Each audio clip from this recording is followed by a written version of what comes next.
Kw'isoko. Kw'isoko ni ikiganiro mushikirizwa mukagitegurirwa n'urunani rw'amaradiyo Radio Inzamba agateka kawe, Radio RPA ijwi ry'abanyagihugu na Radio Television Renaissance.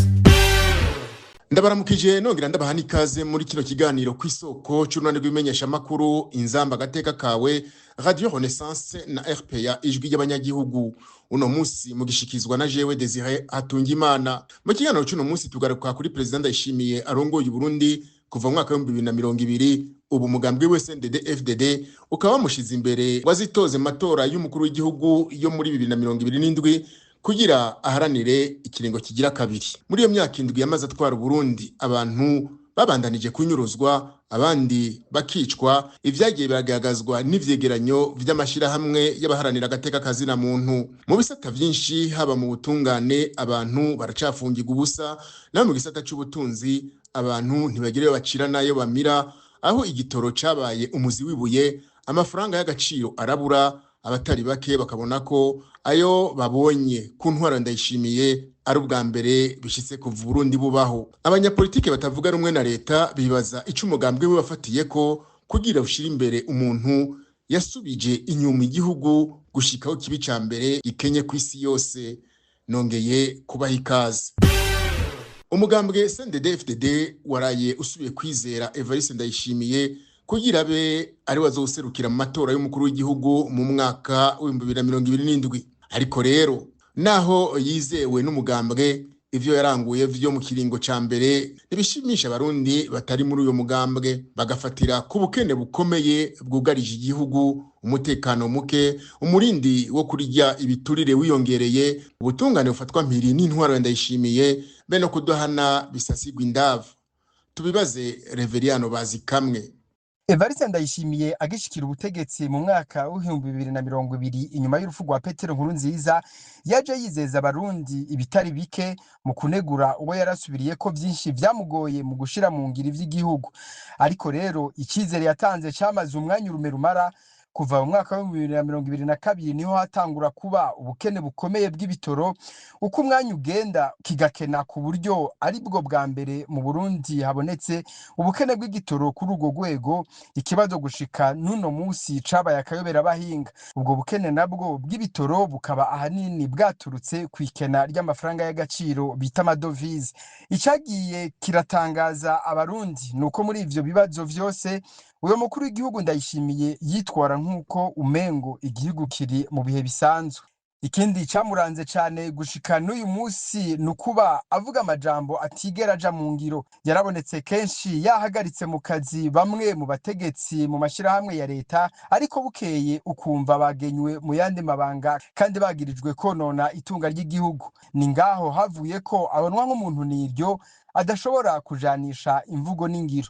Yarumvikanye kenshi ariko aridoga ko abamwegereye bamukorera nabi kandi ari wabagena, ivyo benshi bakabonamwo ugushaka kwiyeza, kwerekana ko we wari ntungane nk'uko vyakoreshejwe na Petero Nkurunziza. Yamaze igihe yidoga ko abari hafi yiwe bamukorera nabi, nk'uko umenga wewe yari afise umutima mwiza wo gukorera igihugu. Igisata c'ubutungane caranzwemwo akajagari kenshi, ibiturire, imanza za ngondagonde. Abize amategeko bakemeza ko ubutungane bwagizwe igikoresho co guhasha uyo wese atayoboka ubutegetsi bwa Ndayishimiye. Ubukene mu gihugu hagati eka no mu bisagara burokora amakara bugata. Ndayishimiye we akababwira ko bakwiye kurima nkawe kubera we n'umuryango wiwe badashonje barya ico bifuza. Mu gisata c'umutekano, umuhariri w'igiteka mu cegeranyo cawo caratororokanije abantu barenga 130 bamaze kunyuruzwa n'inzego z'umutekano, abarenga 2000 baragandagurwa, nayo abarenga 200 baborejwe igufa, ivyo bita torture mu rurimi rw'igifaransa. Mu vyegeranyo vy'amashirahamwe yaharanira agateka ka muntu, ubwo bukozi bw'ikibi bukogwa n'inzego za leta, ahandi naho ugasanga bwakozwe na ya migwi y'inkorabara y'imbonera kure. Ku ntwaro ya Ndayishimiye igiturire cari monogoje, aho nawe nyene hari amadosiye avugwamwo cane cane ayajanye n'ubutare n'amafaranga yanyurujwe yaragenewe kubaka urugomero rwa Mpanda, mu gihe we nyene ubwiwe yari yiyemereje ko agiye gukurikiranira hafi iyo dosiye. Abatavuga rumwe n'umugambwe CNDD-FDD bakabona ko kubona umugambwe usubira guha ikiringo ca kabiri Evariste Ndayishimiye atankeka aboneka ivyo ariko aronona vyose ariko ashira mu ngiro umugambi wo gutembagaza igihugu w'umugambwe CNDD-FDD utwara Uburundi kuva mu mwaka wa 2005. Arakoze Reverien Bazikamwe. Mu mugambwe MSD utavuga rumwe na leta ngo gusubira kugena Evariste Ndayishimiye mu matora y'umukuru w'igihugu ngo nuguta umwanya kuko inyuma y'imyaka 20 umugambwe CNDD-FDD akomokamwo umaze ku butegetsi ngo ivyo kurongora igihugu vyarabananiye. Epitas Nshimirimana avugira uwo mugambwe yibutsa ko imyaka amaze ku butegetsi ivyankenerwa vyose vyagiye bibura mu gihugu. Kubwiwe ngo kubona iyindi myaka indwi nukongereza amagorwa abarundi bari basanganywe. Tumukurikire. Ubundi yaba mu Burundi hariko harategurwa amatora ashingiye kuri demokrasi, kuvuga munsi hirya yejo yemeza ko yemeye kuba umukandida mu kibanza c'umukuru w'igihugu mu mwaka uza, bari guca bahaguruka bakamwiyamiriza kuko yarahejeje guhonyanga amategeko mu gutangaza ko agiye mu mahiganwa ataragera kuba, mu gihe hariho ayandi mabanga y'umukuru w'igihugu vyitwa kwa gifise. Noneho uravye n'ivyirirwa biraba hirya no hino mu gihugu, ukaraba imyambaro y'umugambwe CNDD-FDD abanywanyi bawo birirwa bambaye ntaho bitandukaniye n'imyamamazo y'amatora yamaze gutangura. Simbona n'igituma barinda kuyogereza ko isegenya ry'amafaranga y'amamiliyaridi atagira uko angana. Bari kugomba bakabandanya batiriwe baragira ivyo bita amatora nk'uko na Ndayishimiye yavuze ko amatora kubwiwe abona ko atarakenewe.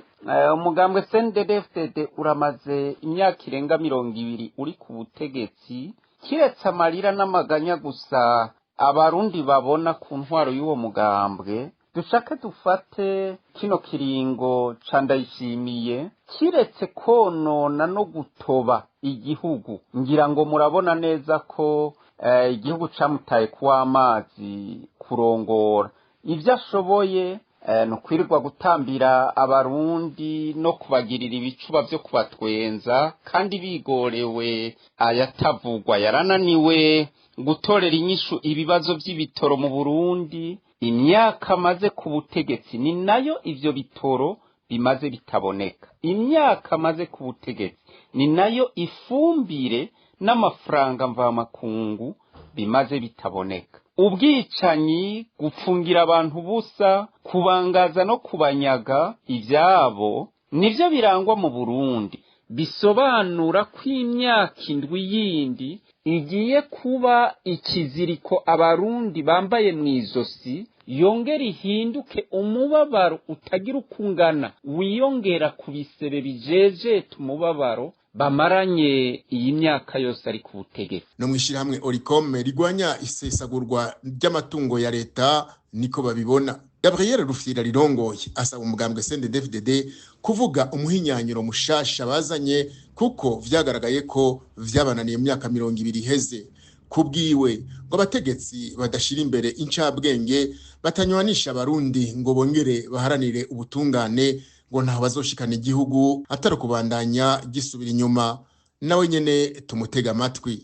CNDD-FDD imaze imyaka 20 irenga itware ku butegetsi, ntituvyibagira. Niba tubwira umuhinyanyuro mushasha bazanye kugira ngo ibibazo turimo tubivemo, nibemerero tubahanure kuko abantu bari wabo ntibemera kubabwira ukuri. Cyenda maze kubibona. Bajya bavuze ngo bagiye muri Kongo ngo abantu 1000, nta bantu 1000 biyumvira ntibibaho. Reka kwisi yose abo bantu batashaka bataniro biyumvira batiyumvira neza. Hajya kishaka ibikibazo. Biba bigoye ko tuguma mu ivyo bintu. Tumengo turiko turahendana, abantu nabo gaca basinzira, igihugu naco kigagoma kimanuka. Twese turorera. Kugira rero igihugu gishobore kuvaho kiri, gitera imbere. Hari ibintu bitatu jewe mbona bikwiye. Mugabo kugira ngo ivyo bintu bishoboke, nuko abantu batwara baje mva muri zone de confort. Ikintu ca mbere nuko tushira imbere abahinga n'abantu bize. Nta gihugu na kimwe kwino si yuno munsi cyashize imbere ibintu atari ubwenge, la science kigeze gitera imbere. Ntibishoboka. Twebwe rero dufise ingore make no gihugu, abantu benshi batwara